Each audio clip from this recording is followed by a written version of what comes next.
ni wa neema, Yesu ni wa neema kubwa. Yesu ni Bwana, King of King, Lord of Lord. Amen. Kenyan farmers have ample reason to pray. Their wheat crops have shriveled in the fields in recent years. The wheat has been attacked by UG99, a new and deadly strain of the dreaded fungus called stem rust. Last year, everything got stem rust. This year I have lost a lot. I sprayed, the chemical did not work. He's King of King and Lord of Lord. Peter Njoroge's family income this year depended on his 3.5 acres of wheat. Now he is begging everyone he knows for loans. Then I try to go to my friends whether they can lend me any money to come up again next year, if God will. Have you gotten anybody to lend you money yet? Not yet. Do you have a family? Yes, I have a family. One wife, one kid. A son or a daughter? Daughter. Daughter. Any other income? No, I don't have. Do you have any animals? I don't have. So what are you telling your wife and your daughter?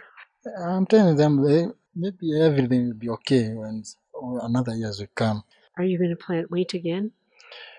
If I get money, I do so. He's King of King and Lord of Lord. Jehovah Jireh, Jehovah Rapha. Relatively well-to-do farmers could spray pesticides to save their crops, but the cost of the spray clips their profits.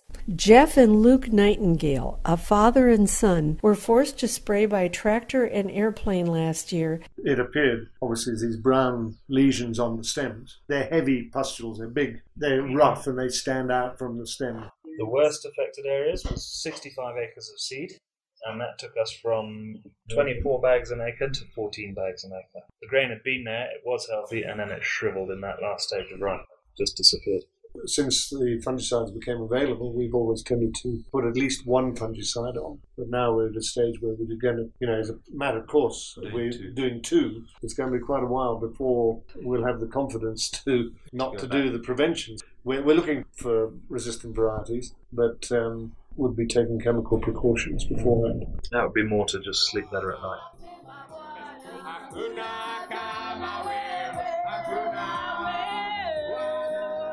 At the Kenya Agricultural Research Institute in Njoro, Peter Njau is one of the nation's leading experts on UG99. I asked him, had hundreds of small-scale farmers lost wheat to UG99, or was it thousands?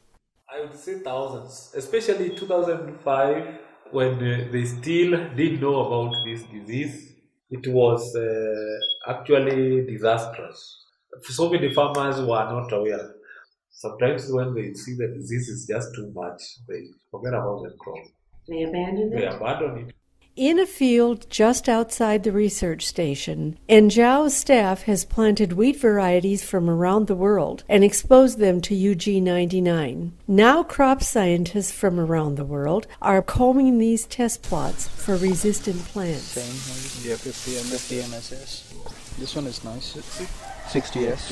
What is the next one? This one is from Sudan, and I think overall we got about 20,000 lines. About more than 10 countries, I think. Iran, Pakistan, India, and we've gone from Kazakhstan, Semit in Mexico, Garda in Syria.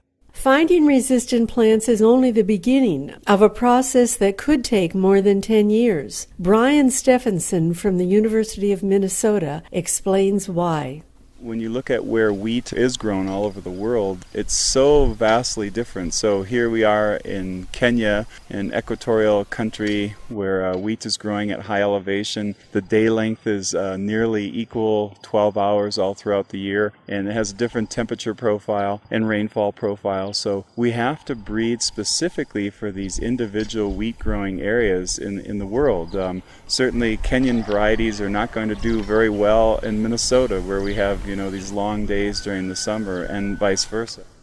The wheat plant may have, say, about maybe 80 to 100,000 genes, and if you're going to release a variety that's going to be grown by a farmer, he or she is going to expect that it's going to have more than just resistance to UG99. This wheat plant's going to have good yield, good quality, It's going to be able to stand well on its own without being blown over by the wind. So there's really many, many characters that a plant breeder has to combine in one plant. Even so, Joseph Macharia, a Kenyan scientist who was working with Stephenson, said his country urgently needs the results of the research.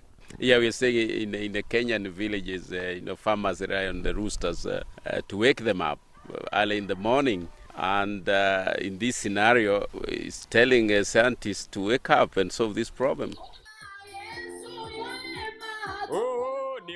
Sharon Schmickle reporting from the Rift Valley in Kenya, with support from the Pulitzer Center on Crisis Reporting in Washington, D.C. Amen.